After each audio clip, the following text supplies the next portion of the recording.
সর্বশেষ যে লোকটা জান্নাতে যাবে তাকে আল্লাহ তাআলা জাহান্নামের আগুনে পোড়াতে পোড়াতে ছাই বানিয়ে ফেলবে।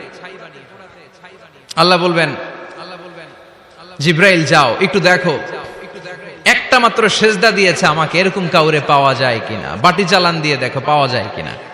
খুঁজে খুঁজে কাউরে পাবে না। আল্লাহ বললেন আবার দেখো, খুঁজে খুঁজে একজনকে পাবে, সামান্য ইমানের ছিটে ফোঁটা তার অন্তরে ছিল।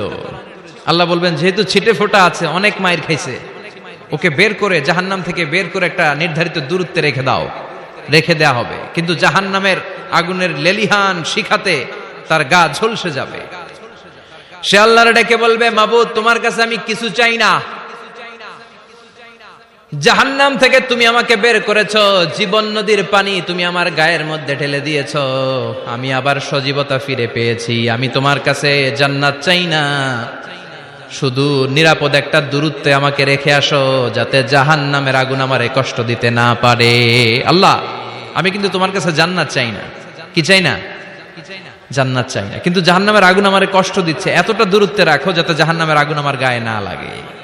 আল্লাহ বললেন ওকে রাখবো, কিন্তু আমার সাথে একটা কন্ট্রাক্টে যেতে হবে, যে এটা তোমাকে দিলে তুমি আর নতুন করে কিছু চাবা না। সে বলবে আমি রাজি, কন্ট্রাক্ট হয়ে যাবে।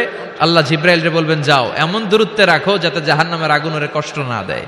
রেখে আসা হবে, অনেক দিন সে ওখানে আনন্দে থাকবে, আল্লাহ শুকরিয়া করবে। সে মনে মনে বলবে বেঁচে গিয়েছি, আমি বেঁচে গিয়েছি, জীবনে আর কিছু চাই না, জাহান্নাম থেকে আমি বেঁচে গিয়েছি। অনেকদিন থাকার পরে মনে মনে ভাববে বাইসা তো গেছি, কিন্তু নতুন করে একটু ট্রাই করে দেখি, জাহান্নামের সৌন্দর্যের দৃশ্য একটু চোখ দিয়ে অবলোকন করা যায় কিনা। সে আল্লাহরে ডেকে বলবে আল্লাহ ইনদি সুআল, আমার একটা ফরিয়াদ আছে। কি ফরিয়াদ? আল্লাহ আগেই বলে রাখি আমি কিন্তু জান্নাতে যেতে চাই না। আল্লাহ বলবেন কি চাও? সে বলবে আল্লাহ তোমার জান্নাতটা তুমি কত সুন্দর করে বানিয়েছো, আমি একটা নজর শুধু দেখতে চাই। জান্নাতের দরজার সামনে নিয়ে যদি আমারে বসিয়ে রাখো, দ্যাটস ইনাফ, আর কিছু চাই না, শুধু জান্নাতের দরজার সামনে। আল্লাহ বললেন তুই না ওয়াদা করেছিস, তুই না চুক্তি করেছিস। সে বলবে আল্লাহ আমারে হতভাগা বানাইয়া তোমার কি লাভ? সুবহানাল্লাহ পড়েন। আমারে তুমি হতভাগা বানিও না। আল্লাহ বলে ঠিক আছে, আবার সিগনেচার কর যে জান্নাতের দরজার সামনে বসিয়ে দিলে আর কিছু চাবি না। সে সিগনেচার করে বলে আমি চাবো না। আল্লাহ বললেন জিব্রাইল বেচারারে ধরে জান্নাতের গেটের সামনে বসায় দে।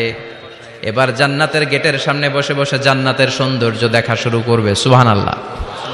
এমন সৌন্দর্য যেটা চোখ দিয়ে কেউ দেখে নাই, কান দিয়ে শোনে নাই। ওই সৌন্দর্য চোখে দেখে, কান দিয়ে আওয়াজ শুনে, মাগার ভোগ করতে পারে না। অন্তরে জ্বালা আছে না নাই? এয়ার কন্ডিশনের রুমে ঢুকতে না পারলেও, এয়ার কন্ডিশনের রুমের দরজার বাইরে দাঁড়ালো, এয়ার কন্ডিশনের রুমের একটা ঠান্ডা বাতাস গায়ে লাগে না? কথা বলেন তো। ও যখন জান্নাতের দরজার সামনে দাঁড়াবে, ওর গায়েও এরকম জান্নাতের ঠান্ডা বাতাসের হিমেল ছোঁয়া গাটাকে শীতল করে দিবে। ওই শীতল হয়ে যাওয়ার পরে আর তো সহ্য হবে না, আবার আল্লাহরে ডাকবে। মনে মনে ভাববে আর একটু ট্রাই করি না, দোষ কি, আস্তে আস্তে অনেক দূর তো আগাইছি। সুবহানাল্লাহ কইবেন না?